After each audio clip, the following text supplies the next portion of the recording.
You might be thinking that you like to be able to write notes on the back of business cards. But did you realize that there's space for notes in your phone contacts?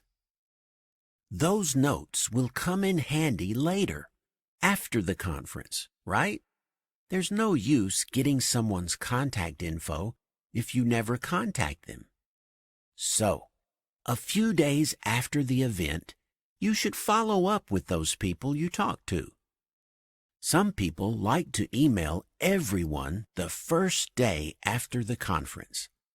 But right after a conference, there's usually a lot of different things competing for your time and attention. So, it's more effective to wait a few days before following up. What else should you do once a conference has finished? Well, if you've taken lots of notes, it's a good idea to organize them or type them up. Reflect on what you learned rather than getting swallowed back up by the daily grind right away.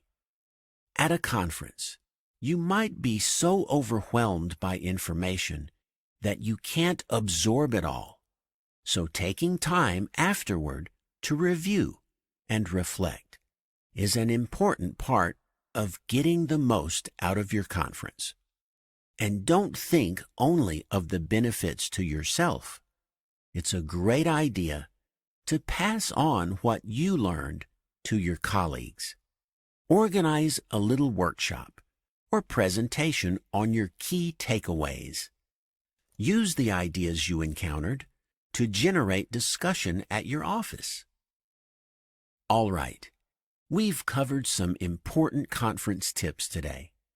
I've advised you against a few things like attending every session, rushing between talks, sticking to familiar people, and spending too much time on your phone. These are all things that can get in the way of networking. And after the conference, be sure to follow up with people and organize or share everything you learned. That's all for today. If you'd like to test yourself on what we've just covered, have a look at the businessenglishpod.com website. There, you'll find a quiz about today's show, as well as a complete transcript. So long, and see you again soon. You're learning with 9 to 5 English. Business English for the workplace. Hi, Tim here with our first 9 to 5 English lesson. Appropriately enough, we're kicking off with a lesson on how to say hello to colleagues and customers in English. But before we get to the lesson, let me take a second to tell you what 9 to 5 English is all about and how you can use it. 9 to 5 English lessons give you chunks of language and English expressions that you can use in work and business. We get straight to the point with lots of examples. We give you phrases you can say in different situations and advice on why and how we use them. Sound good? All right, let's get going. So, it's pretty easy to greet someone in English, isn't it? We can say, good morning, or hello, or just hi. And we might add something like, my name is Tim Smith, or a question like, how's it going? But what's the difference? How do we choose which greeting to use? Well, in business, like in life, it depends on the situation. That includes who we're talking to and where we're having the conversation. So let's go through 3 situations and practice some appropriate ways of saying hello. The first situation I want to practice is greeting someone you have never met before. Maybe you're at a conference, or on a flight, or walking into a meeting with a new customer. We need to be friendly but professional, right? So how do we do that? Well, we need to start with something like hello, hi, or good morning. That's the actual hello part of the greeting. But then we need to add something more. You can either introduce yourself, including your name and maybe your job or company. Or you could get the conversation started with a question. And because it's someone you just met, we avoid informal expressions. That means saying something like, "How are you?" instead of, "How's it going?" All right, let's give this a try and practice some examples. Listen carefully to each example, then repeat the greeting yourself. Ready? Let's get started. Hello there. I'm Paul Fulton. Good morning. My name's Shelley. Hi, I'm Dave Hall from Delta Enterprises.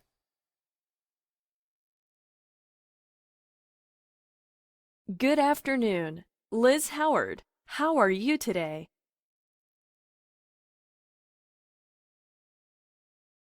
How do you do? Frank Little, VP Regional Sales. Great. Did you hear how we start with a greeting, then we give our name, or ask a question, and sometimes we say who we work for or our job title? So, that's how we say hello to someone. Now, how can we respond to someone we've just met when they've said hello to us? Well, you can begin by saying hello or something similar. Or, instead of hello, you might say something like, "Nice to meet you." And it's always a good idea to use the other person's name in your response, like, "Nice to meet you, Dave." After your initial greeting, then you need to introduce yourself with, "My name is," or just, "I'm," meaning I am. Let's practice this kind of greeting.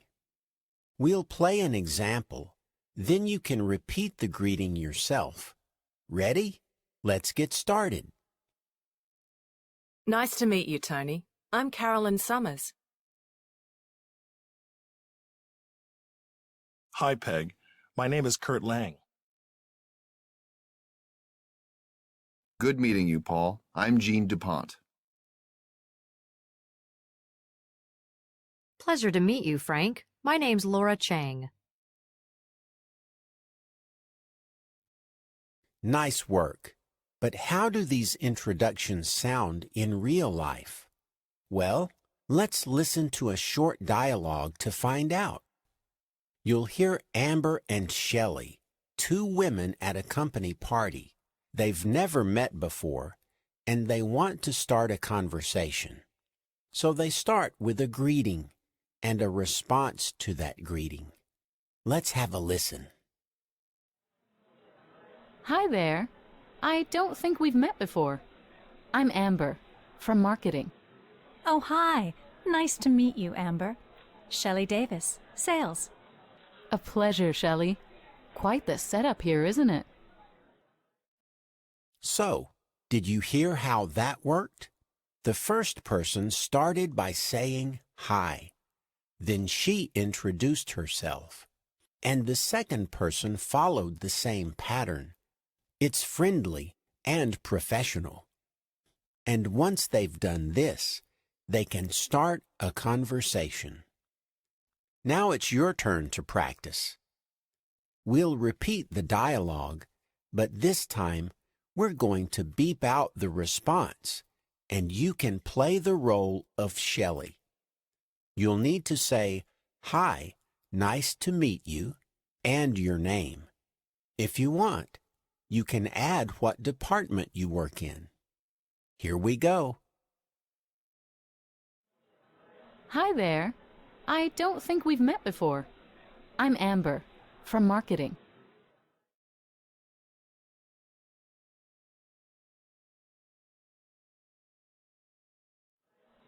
A pleasure, Shelley. Quite the setup here, isn't it? Great work. Now, what if you already know the person? For example, if you want to greet a work colleague or a friend. Well, this time, we can be a bit more informal. That means, instead of hello or good morning, we might use hi or hey. And because we're talking to someone we know, we don't need to say our name. Instead, we ask a friendly little question that means something like, "How are you?" Let's give it a try. We'll provide some examples. Listen carefully and repeat for yourself. Ready? Let's begin. Hey there, Bob. How's it going? Good to see you, June. Morning, Lana. What's up? Oh, hi, Chuck. What's new? Okay, just a note here on answering questions. If it's a how question, like how's it going, we can say good or not too bad. But if someone uses what in a question, we need to say something like not much or give them some actual information. All right? How about a little dialogue to show us how this more informal greeting sounds? We'll hear Kobe and Liz, two co-workers, making small talk before a meeting. Ready? Oh, hey, Liz. How's things? Hi, Kobe. Not too bad. And you? Hanging in there. So, did you hear how that was more informal? The speakers used hey and hi and short, simple expressions. But what does hanging in there mean? Well, it's the same as not too bad. And that's a good way to answer the informal question, how's things? Now it's your turn to practice. We'll repeat the dialogue, but this time we're going to beep out the response, and you can play the role of Liz. You'll need to say, hi, answer the question, how's things, and ask Kobe a similar question. Here we go. Oh, hey, Liz. How's things?